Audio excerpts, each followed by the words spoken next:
Ce soir, le thème, c'est « Gagner le cœur de nos enfants ». Et j'aimerais ajouter ce sous-titre « Et si on le perd, comment le retrouver ?»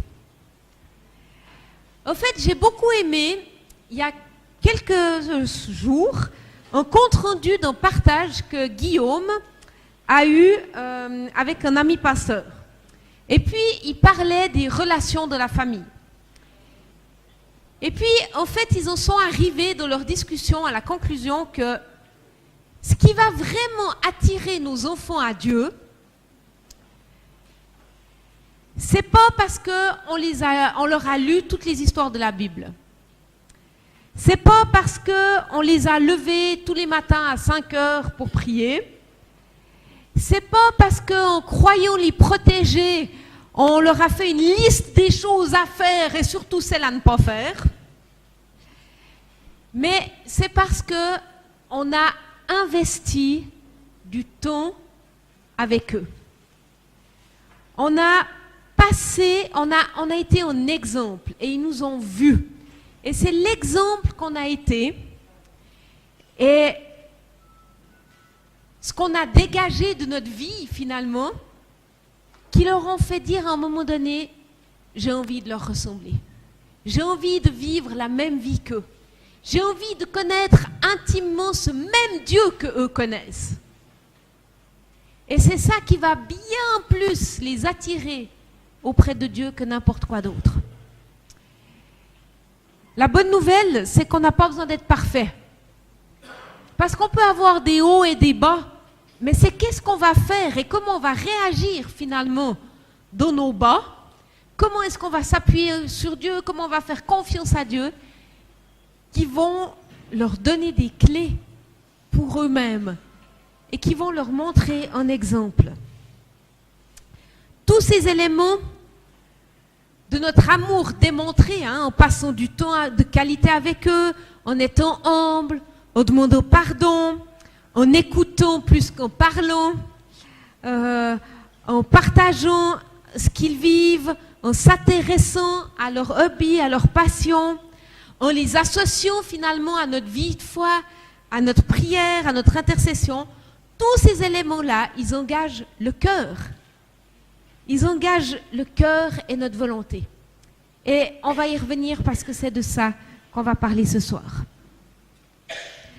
Ce soir, à plusieurs moments, je vais vous poser des questions difficiles. Des questions difficiles parce qu'elles vont vous parler à vous-même et parler de vous-même. La première question que j'aimerais vous poser avant qu'on poursuive, c'est celle-ci. Est-ce que vos enfants et les gens qui vous entourent ont envie de vous ressembler? Est-ce qu'ils ont envie de vivre votre vie? Alors, il faut une certaine dose de courage pour oser poser cette question aux gens qui nous entourent. Mais je vous promets que ça vaut la peine. Et on le fait régulièrement auprès de nos enfants en disant, est-ce que ce que tu vois de moi, est-ce que tu vois de nous, de notre manière d'être, de fonctionner, ça te fait envie finalement de me ressembler et d'avoir la même vie que moi? Alors il faut être prêt à la réponse, Parce que des fois, ils soulèvent des choses intéressantes, importantes, qu'on se doit d'entendre. Des fois, c'est « Oh oui, dans cet aspect-là, je t'admire. Dans cet aspect-là, je me dis que « Ouh là là, t'es bien courageux. » Mais dans cet aspect-là, non, je n'ai pas du tout envie de te ressembler. Ça nous remet en question. Mais le fait qu'on ose se poser la question, ça nous permet d'avancer. Et un jour, je me souviens très bien de ce leader, un ami très cher, qui a posé cette question. Il était dans une phase de vie où il se posait beaucoup de questions. Et il a pris plusieurs adolescents, jeunes adultes, puis il leur a dit, est-ce que tu as envie de vivre la même vie que moi? Et plusieurs lui ont répondu non, parce que ta vie, c'est crénée. Et moi, je n'ai absolument pas envie que la mienne ressemble à ça. Et c'était intéressant parce qu'il s'est remis en question, puis il a dit, mais en fait, pourquoi je cours? Parce que si je cours pour les bonnes raisons, alors je vais continuer à courir. Mais si je cours simplement pour courir, pour avoir l'impression de remplir mon temps, et puis qu'en fait Dieu ne me demande pas de courir comme ça, et puis que l'exemple que je laisse aux gens que j'entoure, c'est quelqu'un qui est jamais disponible, parce que tout le temps en train de courir, alors ça ne vaut pas la peine. Et ce soir, j'aimerais vous encourager à vous poser cette question à vous-même déjà. Qu'est-ce que vous pensez que les gens diraient à ça? Si vous allez demander à vos enfants ou les gens qui vous entourent, est-ce que tu as envie de me ressembler? Qu'est-ce que vous imaginez qu'ils vont répondre? Et je vais vous laisser quelques minutes pour penser à ça tout seul. Prenez un petit moment. Et puis quand vous êtes prêts, tournez-vous vers votre voisin. Puis dites-lui, ben voilà, moi je pense qu'il dirait ça. Et puis vous partagez par deux. Ça vous va, vous avez compris?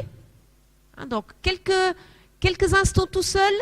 Et puis au moment où vous êtes prêts, vous vous tournez vers votre voisin, puis vous prenez un petit moment de partage. Voilà ce qui me semble qu'il dirait. Je vous laisse quelques minutes. Que Dieu nous vienne en aide pour que on puisse le refléter de plus en plus. Dieu nous appelle à être ciel, à être sel, lumière et à être un exemple. Et puis Jésus a de loin pas été inactif sur terre. Il a fait beaucoup de choses, ses journées étaient bien remplies, mais il a su se retirer quand il fallait. Il a su accomplir la volonté de son Père et uniquement la volonté de son Père. Alors, qu'on puisse grandir tous dans cette marche finalement avec Dieu et que qui on est puisse de plus en plus le refléter et de plus en plus attirer des jeunes et des moins jeunes à lui, évidemment. Ce soir, on va aborder une définition plus complète du cœur à cœur depuis le temps qu'on vous en parle. Celle ce soir. On va parler aussi de l'encouragement, de l'écoute et du pardon. Et à la fin de chaque étape, je vais vous poser une question difficile, comme on les a appelées. Mais ça va, elles ne sont pas toutes très difficiles. Mais difficiles dans le sens où voilà, elles nous touchent personnellement. Et puis on ne peut pas répondre vrai ou faux. Hein. C'est des questions qui nous permettent d'avancer. Parce qu'évidemment, on ne veut pas que ces concepts restent simplement dans la tête. Ce serait le comble pour ce soir alors qu'on parle du cœur. Et avant cela, j'aimerais prier. Seigneur Jésus, merci. Parce que toute cette histoire du cœur à cœur, eh bien, c'est toi qui nous as créés ainsi. Pour avoir des relations de cœur à cœur les uns avec les autres, mais tout d'abord et avant tout une relation de cœur à cœur avec toi.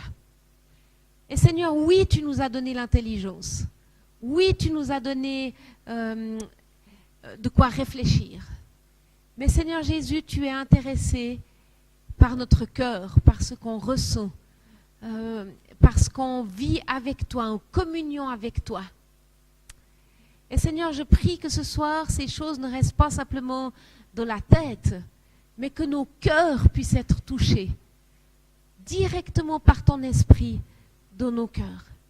Et que les choses puissent descendre de nos cœurs, dans le nom puissant de Jésus-Christ, parce que c'est là qu'il y a les fleuves d'eau vive qui jaillissent. Merci Jésus. Amen.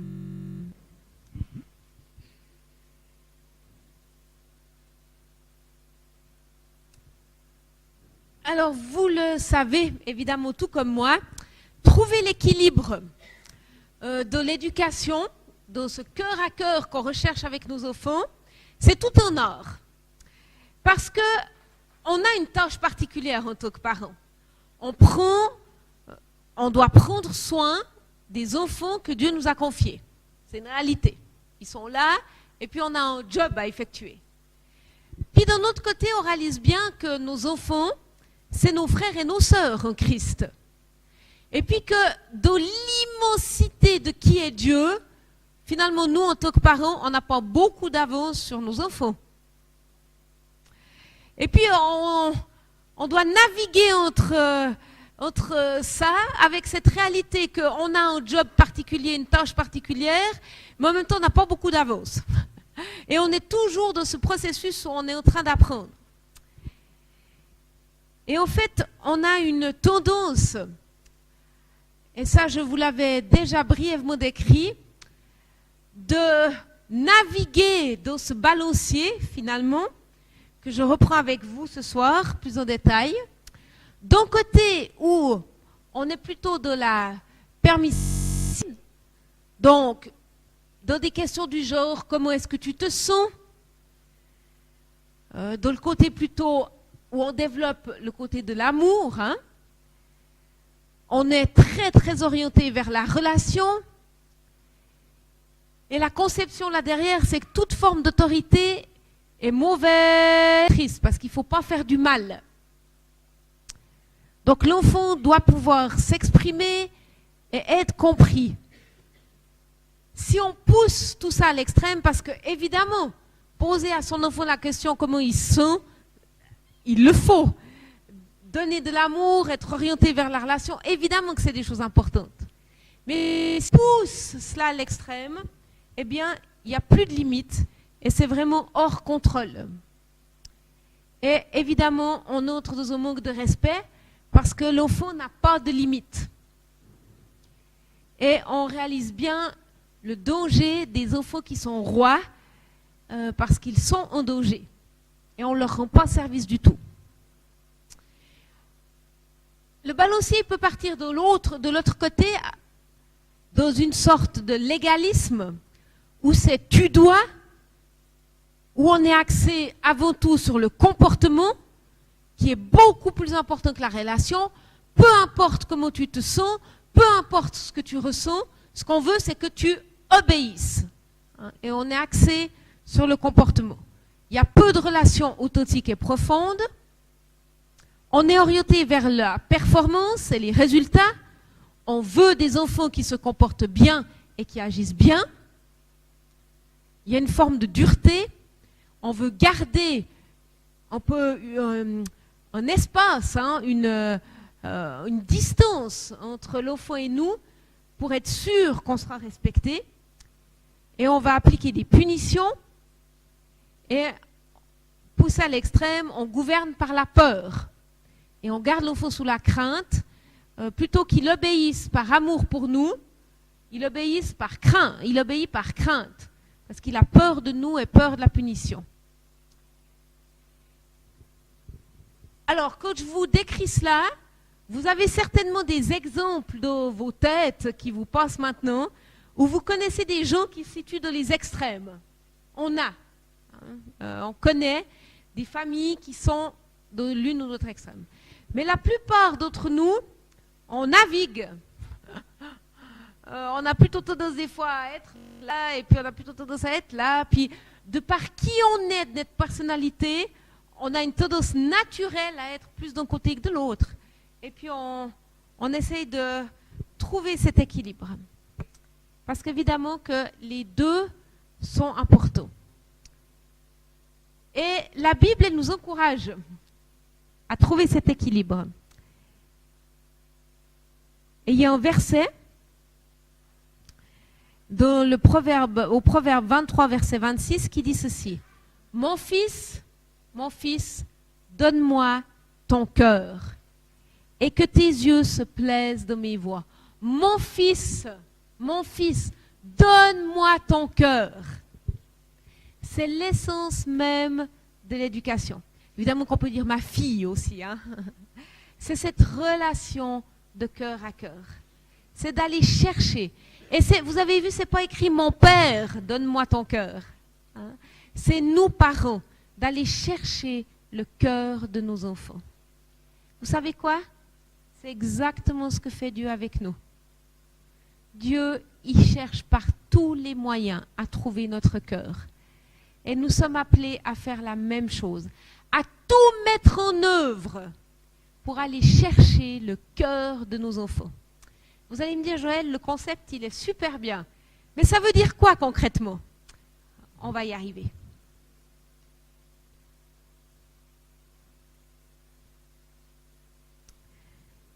La bonne nouvelle, c'est que Dieu, il n'a pas simplement laissé cette directive, mais il nous a donné un exemple. Et un exemple qui est même venu sur la terre. Et cet exemple, c'est évidemment Jésus. Jésus, il est venu et il a fait sa vie, d'accord, avec nous. Il a partagé son cœur. Il n'est pas venu sur la terre et puis il est arrivé, puis il a dit toi suis-moi, puis écoute-moi bien. Maintenant que tu me suis, c'est ça les règles, d'accord? C'est ça, tu fais, ça, tu fais pas. Il n'a pas fonctionné comme ça, Jésus, quand il est venu sur terre. Qu'est-ce qu'il a fait? Il a partagé son quotidien. Je vous ai déjà dit, le plan de Dieu, c'est la famille. C'est là que ça se passe. Et dans une famille, on partage le quotidien. C'est le meilleur moyen que Dieu a posé pour qu'on puisse grandir en maturité. Et c'est le modèle pour que les gens puissent devenir des disciples. C'est de vivre et d'expérimenter la famille biologique et bien sûr la famille spirituelle. Elles ne sont pas dissociées de la Bible. Puis il n'y en a pas une qui est mieux que l'autre. On a besoin des deux. On a besoin de la famille biologique, on a besoin de la famille spirituelle pour grandir. Mais c'est le modèle familial où on partage la vie ensemble. Et c'est ce que Jésus est venu faire. Il a dormi, il a mangé avec ses disciples. Il a partagé son amour. Et le but que Dieu a pour nous en tant que disciples, c'est pas qu'on soit obéissant, le but. Le but, c'est qu'on soit en relation avec lui. C'est qu'on soit connecté à lui. Et c'est quand on aura cette relation de cœur à cœur avec Dieu, c'est de cette relation que naît l'obéissance. Et ça change tout. Pourquoi est-ce que j'obéis à Jésus? Parce que si je lui désobéis, j'ai peur d'aller mourir en enfer. J'espère que ce n'est pas votre cas. Parce que ce n'est pas ça que Jésus attend. Jésus, il cherche notre cœur. Et on obéit à Jésus parce qu'on l'aime tellement qu'on n'a qu'une envie, c'est de lui obéir. On n'a qu'une envie, c'est de lui obéir. Et notre obéissance, elle est enracinée, elle naît de cette relation d'amour qu'on a avec Dieu, notre Père. Et c'est la même chose dans le modèle familial. C'est par amour pour nous, de cette relation d'amour qu'on a, de ce cœur à cœur qu'on a avec nos enfants, que doit naître l'obéissance. Et pas d'une crainte de faire faux et d'être puni. Et ça change toute la perspective. Et c'est ainsi qu'on sait finalement qui est Dieu en tant que parent. Et quelqu'un qui obéit par crainte ou quelqu'un qui obéit par amour, vous voyez tout de suite la différence. Celui qui obéit par crainte, il aura toujours peur de faire faux. Et ça sera très difficile pour lui de prendre des initiatives et d'être vraiment libre. L'amour rend libre. Mais quelqu'un qui obéit par crainte, il sera toujours en train de vérifier s'il n'est pas en train de faire faux. Et ça sera très difficile pour lui de prendre des initiatives. Quelqu'un qui obéit par amour, l'amour rend libre. Il va être libre de prendre des initiatives, il va être libre d'essayer des choses, il va être libre de demander des conseils, il va explorer et il va apprendre à marcher dans cette obéissance. Ça ne veut pas dire que quand on obéit de l'amour, à un moment donné, on ne va pas recevoir une correction parce que vous savez que Dieu, il sait nous reprendre. Hein? On a tous été repris par Dieu et puis des fois, on se ramasse des claques, pas physiquement, mais des fois, Dieu, on lui pose une question puis il nous répond, on est là, oula. Mais c'est toujours motivé par l'amour. Toujours motivé par l'amour. Jésus, c'est notre modèle. Et on a à le copier dans cet exemple-là. Et il est dit dans Malachie, cette relation qui décrit cette relation de cœur à cœur, je vous enverrai le prophète Élie avant que n'arrive le jour de l'Éternel, ce jour grand et redoutable. Il ramènera le cœur des pères vers leurs enfants et le cœur des enfants vers leurs pères, de peur que je ne vienne frapper le pays d'interdiction. C'est fort, hein? Il y a un interdit qui va être posé sur le pays si on n'arrive pas à entrer dans cette relation de cœur à cœur. Et c'est une malédiction qui est posée sur le pays, tellement que cette relation de cœur à cœur est importante pour Dieu. Et ça commence dans nos familles. Si on veut que la bénédiction coule en abondance dans nos familles, les relations de cœur à cœur sont essentielles. Parce qu'en ne recherchant pas ces relations de cœur à cœur, on se place sous une malédiction.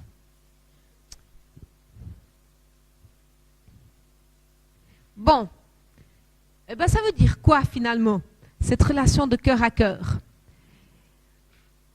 Comment est-ce qu'on gagne en cœur?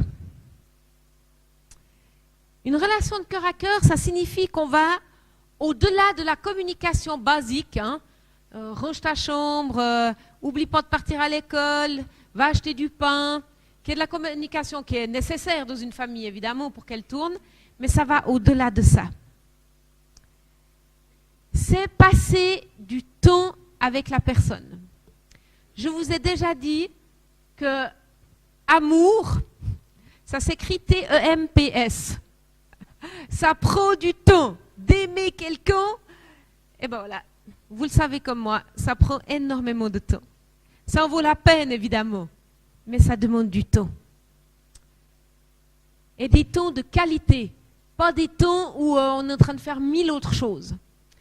Et vous le savez aussi que le temps avec des petits-enfants, eh ben, quand ils sont là autour de nous, on arrive à prendre un moment, glaner un moment comme ça. Quand les enfants grandissent, eh bien, c'est eux qui décident quand ils ont le temps, n'est-ce pas? Et puis, vous savez, quand un adolescent a le temps, c'est quand vous allez aller vous coucher. C'est quand, c'est pas forcément quand vous êtes disponible, que tout à coup, votre ado, il est là, puis il a juste envie de parler à ce moment-là. Et vous avez aussi réalisé, si vous avez des enfants un peu plus grands, c'est que si vous loupez ce moment où ils sont prêts à parler, ben vous ne savez pas quand est la prochaine. Parce que tout à coup, ils se ferment, parce qu'ils voient que vous n'êtes pas disponible ou que ce n'est pas le bon moment, et puis, ben voilà, vous devez attendre la prochaine. C'est plus vous qui réglez simplement quand est-ce que vous voulez dialoguer et être disponible, c'est eux qui règlent. Et c'est tout un art d'apprendre quand ils sont disponibles. Moi, j'ai remarqué que mes enfants, quand ils rentrent de l'école, ils aiment parler. C'est au moment quand ils arrivent, ils parlent, ils partagent ce qu'ils ont vécu, c'est un moment intense. Alors, j'ai décidé que je faisais tout ce qui est en mon pouvoir pour être disponible et à la maison, mais parce que je peux arranger mon horaire comme ça pour être là quand ils rentrent de l'école. Et c'est très très rare que je prenne des rendez-vous. Il faut vraiment qu'il n'y ait aucune autre solution pour que je prenne un rendez-vous quand ils rentrent de l'école. Parce que j'ai réalisé que c'est un moment qui est important. Et si je le loupe, je loupe cette occasion de partage avec mes enfants. En tout cas ceux qui sont évidemment concernés. Être intéressé à qui il est, à son monde, à ses amis, à ses passions, ses hobbies, ses rêves, ses défis. Poser des questions. Qu'est-ce que tu aimes faire? C'est qui tes copains? Quelle musique tu aimes? Notre fils, il est passionné par le catch. Ce n'est absolument pas ma passion, mes amis. Mais alors, vraiment pas. Mais lui, c'est il raffole de ça. Voilà. Je préférais nettement quand il était passionné par les tours de prestidigitation que par le catch. Mais bon, voilà, c'est une période comme ça. Et c'est vrai que par moments, ça me coûte d'écouter qui sont tous les derniers matchs, et puis ce qui se passe, et puis comment c'est organisé. Et puis même, vendredi soir, je suis allée regarder un moment de catch à la télé. Bon, ça m'a pas fait aimer le catch, mais ça m'a fait découvrir finalement son monde, et puis m'intéresser à son monde. C'est quoi le bénéfice de ça? Et je ne l'ai pas fait dans ce but-là, parce que vraiment j'avais envie de m'intéresser et de comprendre. Ce qui fait que quand moi je lui parle de ce qui m'intéresse, parce que je me suis intéressée à lui, il va s'intéresser à ce qui m'intéresse aussi. On est tous pareils, hein? Et parce qu'il sait que pour moi c'est important de comprendre ce qu'il vit, et bien en retour, il va être disponible pour comprendre ce que je vis et quels sont mes intérêts. Partager son propre cœur, son histoire, ses passions, ses faiblesses, ses erreurs, ses craintes. Alors bien sûr, on ne va pas charger un enfant par toutes nos craintes, mais partager, ouvrir nos cœurs. Et ça, c'est une clé. Et on va perdre aucune autorité en partageant à nos enfants certains de nos défis. Ouh là là, aujourd'hui, si tu sais la journée que j'ai, je me fais vraiment du souci là. Parce que j'ai cette rencontre avec mon chef et on ne va pas lui raconter tous les détails évidemment, mais lui dire, voilà, je suis au souci. Est-ce que tu peux prier pour moi? Hein, on associe les enfants dès leur plus jeune âge finalement dans ce qui nous préoccupe nous aussi. Oh, tu sais quoi, le verset que j'ai lu ce matin, incroyable, il m'a tellement parlé. C'est 2 minutes, c'est dans la conversation et c'est normal. Mais les enfants savent, tiens, maman lit sa Bible, maman, la parole lui parle. On n'a pas besoin de lui dire, tu sais, la parole de Dieu, elle parle vraiment encore aujourd'hui. Parce qu'il nous aura entendu tellement de fois lui dire, oh mais ce verset, il m'a parlé aujourd'hui. Pour lui, c'est normal que la Bible, elle parle. Donc quand il aura un problème ou une difficulté, il va se dire, bon, je peux peut-être lire ma Bible, hein, puisqu'elle parle. Si elle parle à maman, elle parle à papa, elle devrait même parler à moi. Vous voyez, mais c'est important de communiquer et de parler. Et j'aimerais spécialement encourager les hommes parmi nous à ouvrir la bouche pour ces choses-là aussi. Hein, c'est plus facile de parler de plein d'autres choses, mais spirituellement, dans ce que vous vivez, partagez ces choses simplement. Il n'y a pas besoin d'être long.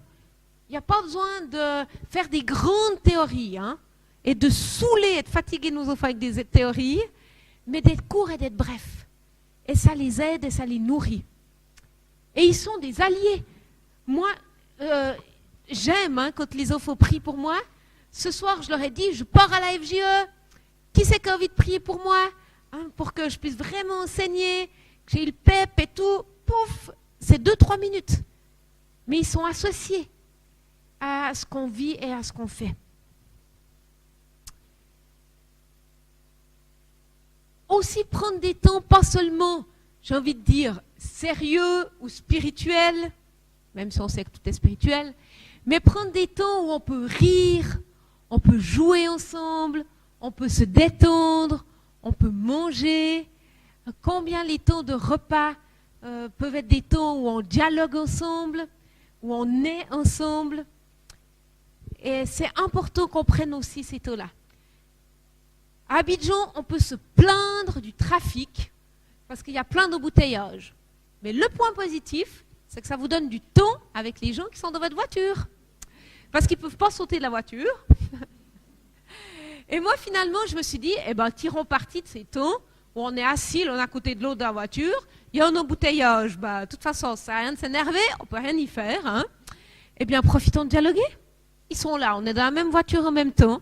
Et c'est des temps, ces trajets où on peut investir aussi de la relation et puis être ensemble. Et pour ça, c'est de notre devoir aussi de gérer les objets électroniques, n'est-ce pas? Et de dire, il y a des moments, dans certains trajets en voiture, nous on dit, dans l'heure qui suit, il n'y a pas d'objet électronique. Hein? Parce qu'on aimerait justement partager ensemble, et puis vous pourrez réécouter votre musique un peu plus tard, mais là, dans le temps qui vient, on aimerait pouvoir partager. Pareil lors des repas, hein, de dire, ben là, pendant le repas, il n'y a pas d'objet électronique, vous aurez tout le temps après. Et on a un panier, je connais plusieurs familles qui ont un panier où les objets électroniques sont déposés pour un temps, y compris les parents, hein, parce que des fois on n'est pas meilleur que nos enfants dans la gestion des objets électroniques. Et puis on dépose là, et puis c'est un temps où on investit dans la relation.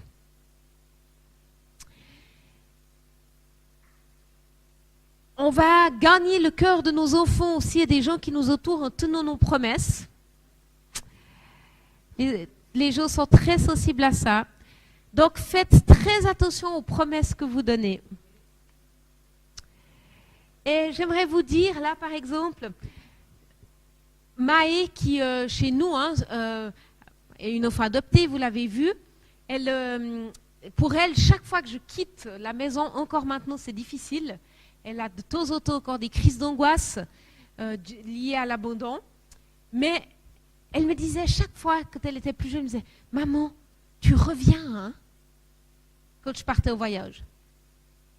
Moi, ce que j'avais envie de lui dire, « Oh, mais je te promets que je vais revenir. » Puis après, je me suis dit « Mais en fait, je ne peux pas lui dire ça. » Parce que ce serait mentir. Parce que si je ne reviens pas, parce que je peux avoir un accident, je peux mourir, ce que je souhaite évidemment pas, mais je ne peux pas promettre que je vais revenir. Donc là, je me suis dit, comment je vais lui dire? Puis je me suis dit, mais j'ai trouvé. Je vais dire à Maë, c'est prévu dans ma tête que je revienne et j'ai envie de revenir pour te faire un gros câlin puis te dire que je t'aime. Ça, c'est dans mes plans. Donc ça, je peux te dire. Ça, c'est sûr. Mais je ne peux pas te promettre que je reviens. Parce que il y a des facteurs que je ne maîtrise pas là. Donc, faisons très attention quand on fait une promesse, qu'on soit sûr qu'on va pouvoir tenir notre promesse. Si on a échoué pour une raison ou une autre, eh ben, allons demander pardon.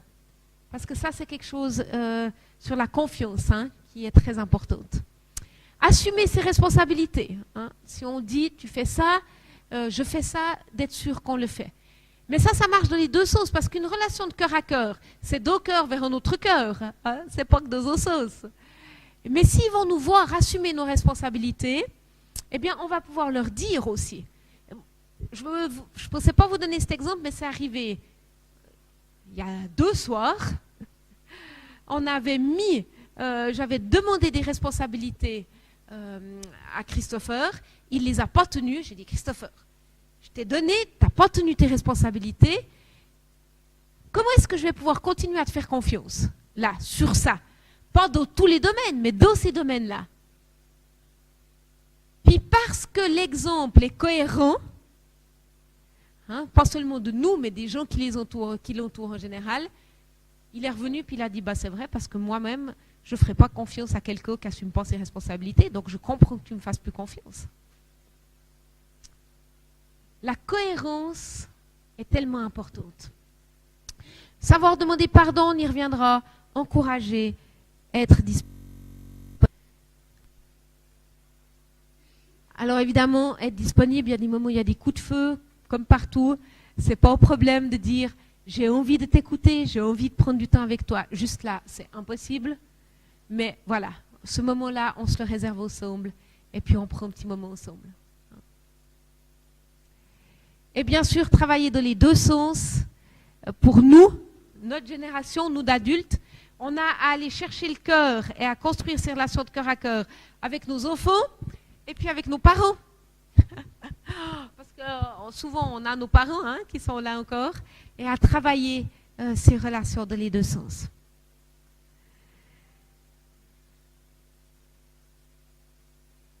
Pour être sûr de ne pas louper ces moments, Guy, il a décidé de mettre dans son agenda ses rendez-vous avec ses enfants. Donc, il a en général 1 fois par semaine un rendez-vous avec un enfant, comme ça fait à peu près 1 fois par mois, où il prend ce temps particulier. Il investit 1 heure avec un de ses enfants pour faire quelque chose avec lui, quelque chose qu'il aime, parce qu'avec un enfant, ça passe beaucoup par une activité. Hein. Les plus grands, ça va, ils aiment bien discuter comme ça, où ils s'assurent d'avoir ce cœur à cœur.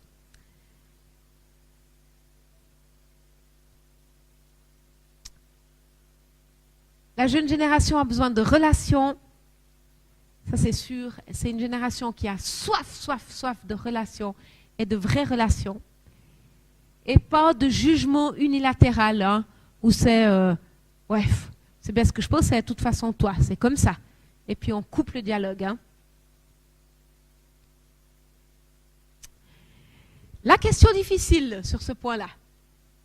Ai-je perdu le cœur de quelqu'un ? De conjoint, de parent, d'un ami. Je vous laisse là quelques minutes tout seul. Vous n'avez pas besoin de dialoguer avec quelqu'un. Posez-vous cette question. Est-ce que le Seigneur là m'encourage et je réalise que j'ai perdu le cœur de quelqu'un? Et puis le Seigneur m'encourage à aller rechercher son cœur. Rechercher son cœur. Je vous propose juste quelques minutes là. Et puis si le Seigneur vous parle, notez simplement la personne vers qui il vous encourage de retourner. Ça vous va? Qu'elles devaient aller rechercher le cœur de quelqu'un qu'elles avaient perdu. Et je prie que tu leur donnes tes idées, tes stratégies, ton amour pour aller finalement rechercher ce cœur. Merci Seigneur de montrer à chacun de mes frères et sœurs quel est le pas qu'elle doit effectuer pour pouvoir aller rechercher cette relation. Dans le nom puissant de Jésus-Christ. Et je prie qu'il y ait dans les jours, dans les semaines qui viennent, des magnifiques témoignages de réconciliation. Dans le nom puissant de Jésus-Christ. Amen.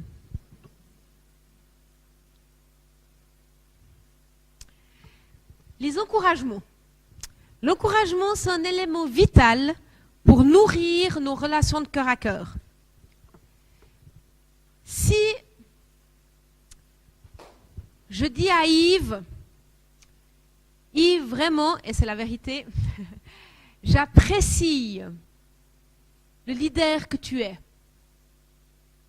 Son cœur, évidemment, va s'ouvrir. Vous êtes d'accord? C'est quand on donne un encouragement, ça ouvre le cœur.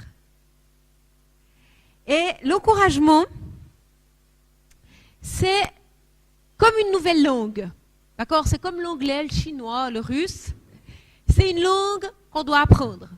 Certains d'entre nous, on est assez doués, puis certains d'entre nous, on est au début de notre apprentissage. Et on a un défi de notre culture francophone. Parce que dans notre culture francophone, généralement, ce qui ne va pas, on le dit, puis ce qui va, on le pense, mais on ne le dit pas. Nous, il nous a fallu, et je sais que Guy vous a déjà donné cet exemple, aller aux États-Unis pour réaliser qu'ils sont tout le temps dans cette mentalité de l'encouragement, et ça nous a tellement irrités. On devenait fou avec mon mère. Au bout d'un moment, on a dit, mais c'est pas possible, ils sont lèche-bottes, hein, comme on dit. Ils sont toujours en train de nous féliciter pour tout, jusqu'à ce que le Seigneur nous dise, c'est vous qui avez le problème. Parce que vous ne savez pas encourager. Alors, on ne va pas, de l'encouragement, on va dire des choses qu'on observe et qu'on voit, et on ne va pas dire des choses fausses. D'accord? C'est important. Parce que ça, ce n'est pas de l'encouragement. Et ça ne va pas produire du bon fruit. Mais, observer et devenir des détectives, et moi j'aime bien me positionner comme ça, puis dire, comment est-ce que je pourrais aujourd'hui encourager cette personne? Hein? Ça veut dire que j'observe, je regarde, et puis je dis ce que j'observe, ce que je vois, et ça encourage. Et vous ne pouvez jamais trop encourager quelqu'un, parce que c'est des choses que vous voyez, d'accord? Des fois, on a cette mentalité de dire, non, mais il ne faut pas trop que je l'encourage, parce qu'il va se prendre la grosse tête. Il y a assez de choses en tant qu'être humain qu'on fait mal, dont on est conscient. On peut toujours y aller, hein? Donc, pas de souci. Ce qui est important, c'est que ça soit des choses vraies. Nos paroles, elles ont un pouvoir. Quelles paroles choisissons-nous de donner? Proverbe 18, 21 nous dit « La mort et la vie sont au pouvoir de la langue. Si on tue quelque part notre langue, on ferme son cœur. Si on encourage quelqu'un, on transmet la vie et le cœur s'ouvre. »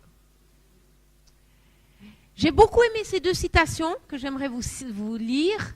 « On aide plus son être en lui donnant de lui-même une image favorable qu'en le mettant sans cesse en face de ses défauts. » C'est tellement vrai.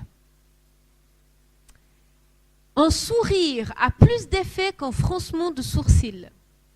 C'est pourquoi les encouragements ont plus d'impact que le blâme.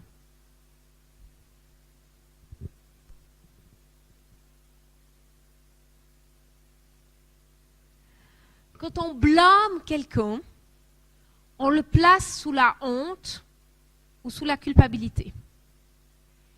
Et puis, cette personne, quand elle est sous la honte ou la culpabilité, on se referme. Et on n'arrive même plus à donner. Certains sont paralysés par la honte et la culpabilité. Et n'arrivent même plus à parler.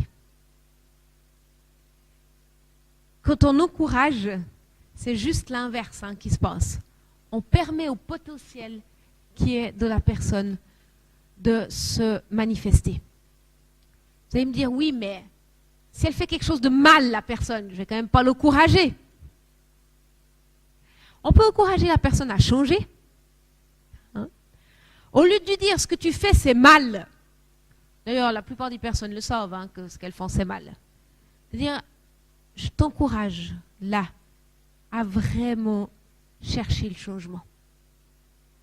Je t'encourage à continuer à travailler cet aspect-là de ta vie. Vous voyez le changement ? Au lieu de blâmer et de condamner, on encourage. Même dans les choses qui pourraient paraître difficiles.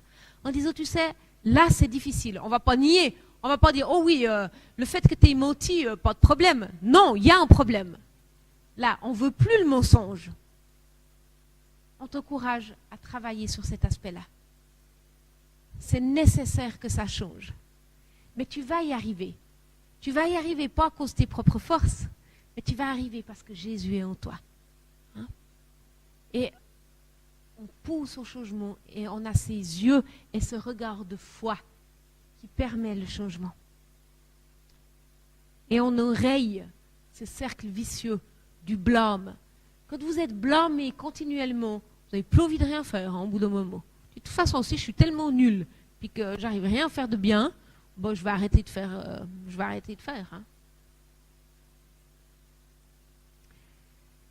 Proverbe nous dit, les discours agréables sont douceur pour l'âme et remède pour le corps. Douceur pour l'âme et remède pour le corps. Soyons de ceux qui ont des discours agréables.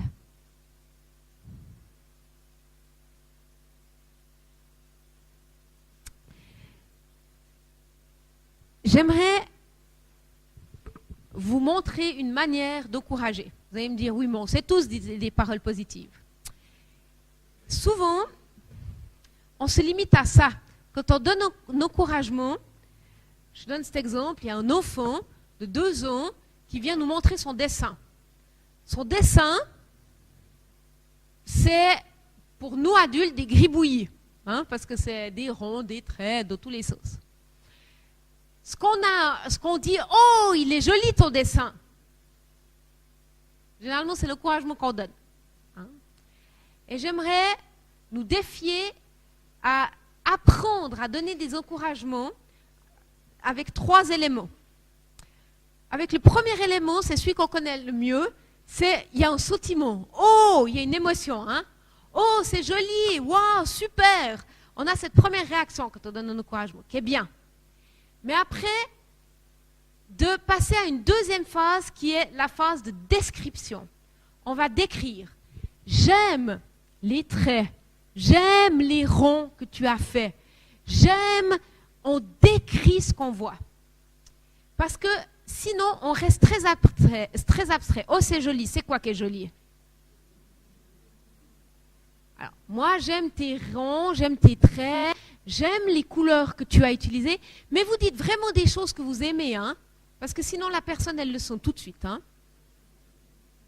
Et puis après, terminer, donc il y a le sentiment, il y a la description par un mot qui résume.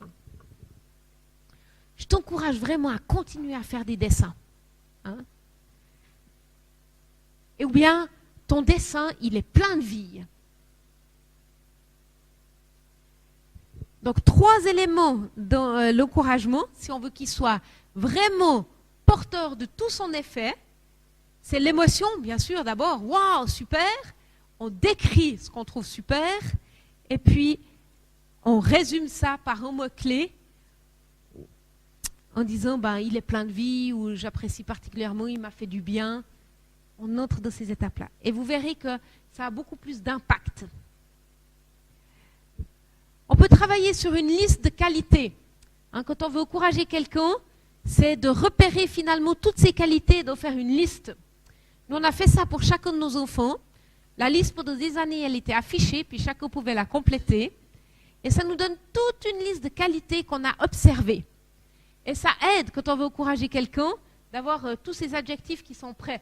Parce que des fois, quand on dit « va encourager cette personne », elle est là « Et puis c'est bien qu'on n'encourage pas seulement du faire, les capacités de quelqu'un, mais aussi qui est la personne, hein, bien sûr. Je vous ai dit l'observation et puis l'entraînement. Une nouvelle langue, si vous voulez être efficace, eh bien, il faut s'entraîner. L'encouragement motive à donner plus et à persévérer.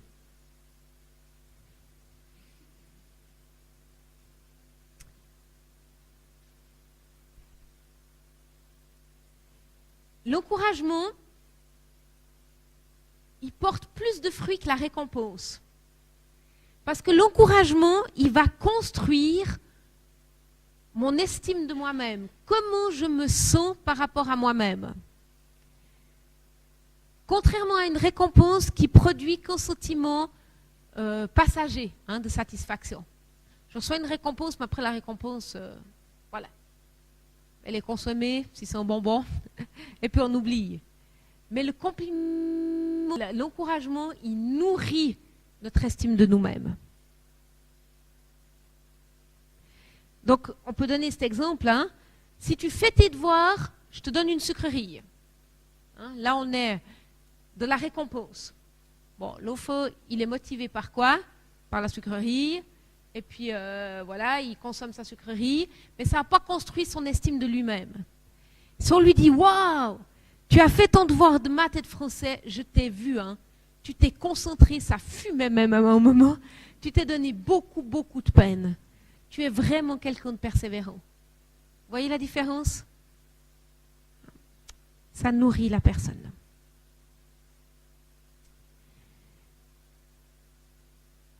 La question difficile pour vous, où est-ce que j'en suis dans le don d'encouragement? Comment est-ce que je maîtrise cette langue? Vous tournez vers votre voisin, puis vous lui dites, moi je pense que je suis en chemin, plutôt progrès, moi c'est une langue que je dois complètement apprendre. Prenez quelques instants pour discuter de ça avec votre voisin. Merci. Et la bonne nouvelle, c'est que Dieu, il aime encourager. Et sa parole est pleine de promesses qui nous encouragent. Et puis vous avez le droit de lui demander, Seigneur, encourage-moi. Est-ce que tu peux me donner un encouragement? Hein? Ou qu'est-ce que tu as à me dire ce matin-là, parce que j'ai vraiment besoin d'encouragement. Et Dieu se plaît à nous encourager. La théorie, c'est bien, la pratique, c'est encore mieux. Et puis, voilà ce que je vous propose comme petit exercice. Vous allez choisir quelqu'un qui est dans cette salle et que vous désirez encourager. Vous réfléchissez à ce que vous voulez lui dire, évidemment, et vous allez essayer d'appliquer ce que je vous ai présenté tout à l'heure. Donc, l'encouragement en 3 phases, d'accord? Donc, vous allez d'abord, évidemment, exprimer ce que vous voulez dire. Donc, le thème, hein, j'aimerais t'encourager pour ça. J'apprécie beaucoup ça chez toi. Donc, il y a une émotion. Hein. J'apprécie j'ai vu ça, wow, ça m'impressionne, voilà. Vous allez décrire, parce que c'est important de décrire, hein. Ben, j'ai vu que je t'ai vu faire ça, là j'ai vu que ça m'a démontré, enfin voilà, hein. Et puis un mot résumé, qui peut être le mot résumé. Ben, je t'ai vu beaucoup travailler. Il y a des gens que vous connaissez dans le quotidien, hein, donc je t'ai vu persévérer sur ces choses-là. Attendez, je t'ai vu avec les enfants dimanche passé. Tu as dû être tellement patiente avec cet enfant qui courait à gauche, celui-là qui voulait partir, celui-là qui pleurait. Eh ben moi, j'ai admiré ta patience. J'ai trouvé que c'était vraiment incroyable. Et puis, tu es vraiment un modèle à suivre. Continue. Vous voyez? Là, on a fait les trois aspects. Ça vous va? Je sais que je vous défie, mais c'est bien. Vous êtes aussi là pour ça. Alors, je vous laisse quelques minutes. J'aimerais au moins que vous puissiez aller encourager une personne dans cette salle. OK? En suivant le modèle-là, essayez d'entrer, de mettre en application ce modèle-là. Voilà. C'est difficile d'arrêter un moment comme ça.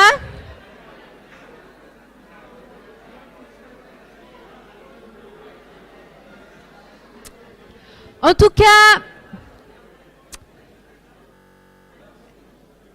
de vous voir, ça a été très touchant. Parce qu'on a vu tellement, j'ai pu voir tellement de sourires et tellement de joie se dégager de ce moment. C'est des moments qui font du bien, c'est sûr, hein, il faut le reconnaître. Ça fait du bien d'être encouragé.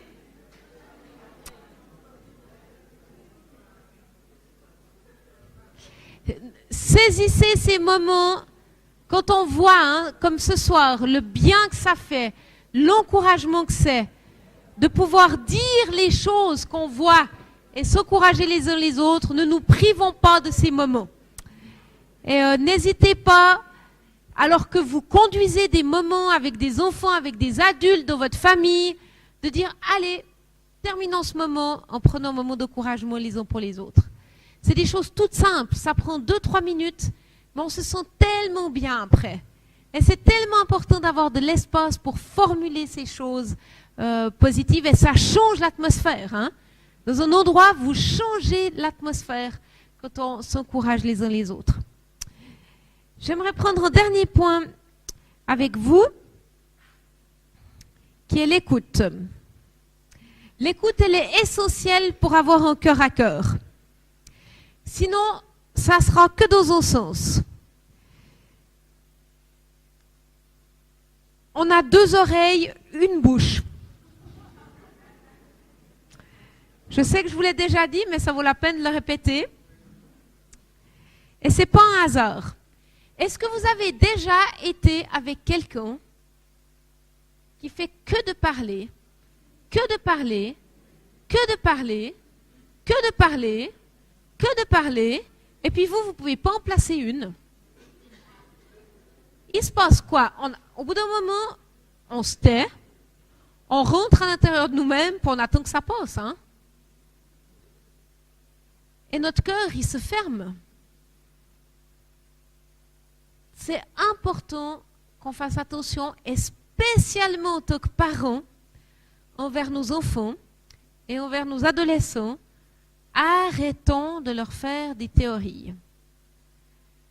Et c'est important qu'on sache se taire et qu'on sache les écouter vraiment.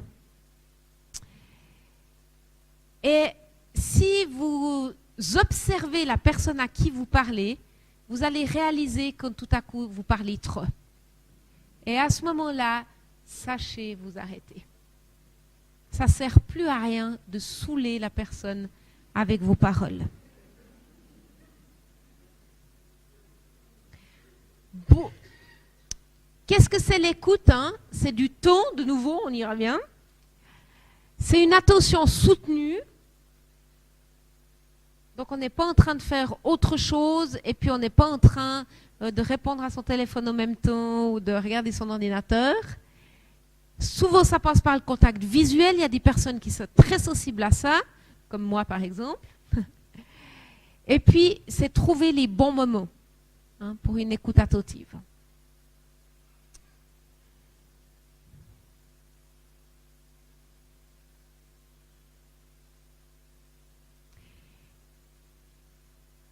L'écoute active, qu'est-ce que c'est une écoute active? C'est se mettre dans les chaussures de l'autre sans notre interprétation déjà toute prête.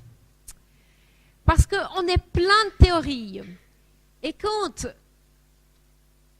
notre enfant a envie de venir nous expliquer quelque chose, des fois, on a tellement une interprétation et des images et une idée dans notre tête qu'on n'arrive pas à entendre.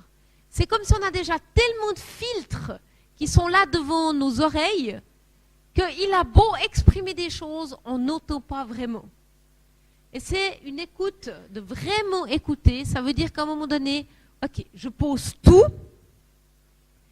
et je me place dans sa perspective. D'accord? Donc j'essaye de vraiment comprendre de son point de vue. Et viendra un temps après où je pourrai donner mon point de vue.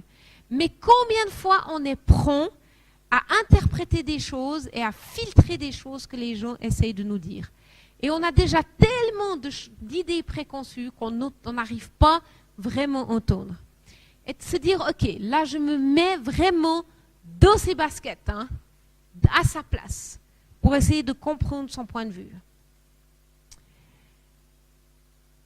C'est être attentif au langage corporel aussi. Parce qu'il n'y a pas que les mots, il y a tout ce qu'on exprime avec notre corps.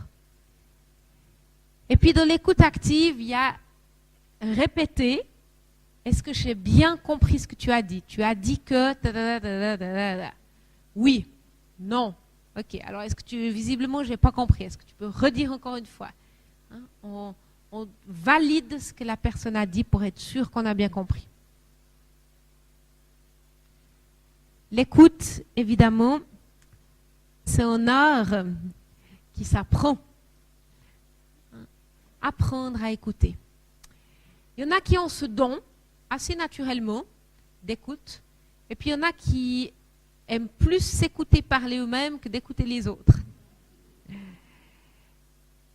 C'est important que si on se sait être dans cette catégorie, qu'on puisse être de ceux qui savent arrêter de parler à un moment donné et vraiment écouter.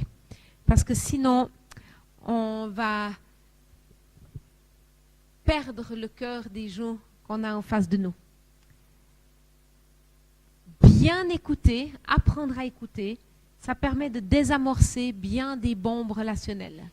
Parce que la plupart de nos incompréhensions, elles naissent parce qu'on n'a pas vraiment écouté et compris ce que la personne a vraiment voulu nous dire.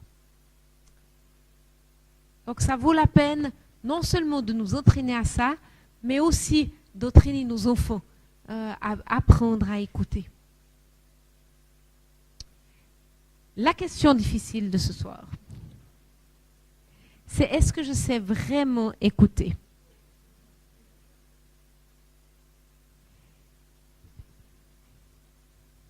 Et je vous propose de prendre cette question seule. Et puis, seul avec Dieu. Puis faire un petit bilan, dire, mais finalement, Dieu t'oppose quoi? Est-ce que je sais vraiment écouter?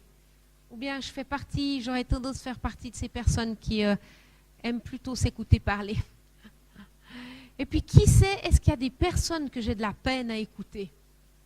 Parce que je me sens menacée, parce que, voilà, des fois, globalement, on sait bien écouter, mais il y a des personnes, on sait qu'on a de la peine à les écouter. Qu'on puisse demander pardon à Dieu pour ça. Heureusement qu'il n'agit pas de la sorte avec nous.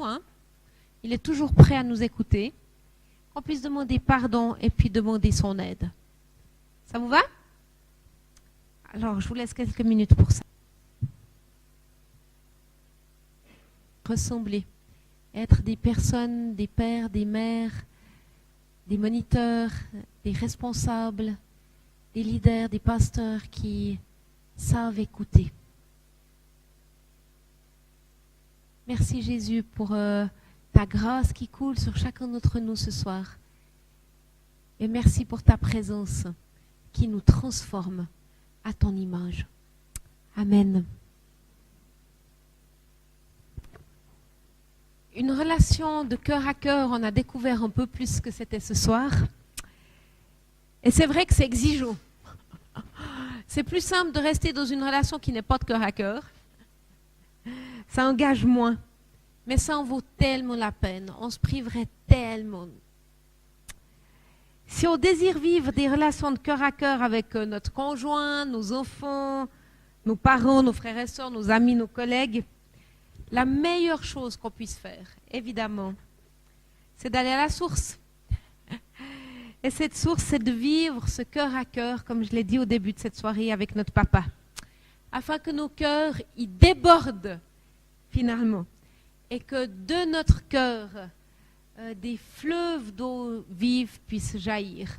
Comme il est dit là dans Job 7,38, celui qui croit en moi, des fleuves d'eau vive jailliront de son cœur. Et j'aimerais qu'on puisse être connus en tant que peuple de Dieu pour des gens qui ont des fleuves. C'est pas des gouttelettes, hein? C'est pas des petites gouttelettes. C'est des fleuves d'eau vive qui coulent, qui jaillissent de nos cœurs. On va pouvoir donner ça uniquement si on est rempli de sa présence à lui. Sinon, c'est impossible. Et que quand les gens ils nous voient, ils puissent dire, mais qu'est-ce qu'il a, lui? Qu'est-ce qu'elle a, elle, pour être comme ça? J'ai juste envie de lui ressembler. Pas à cause de nous, mais à cause de Jésus en nous. Amen.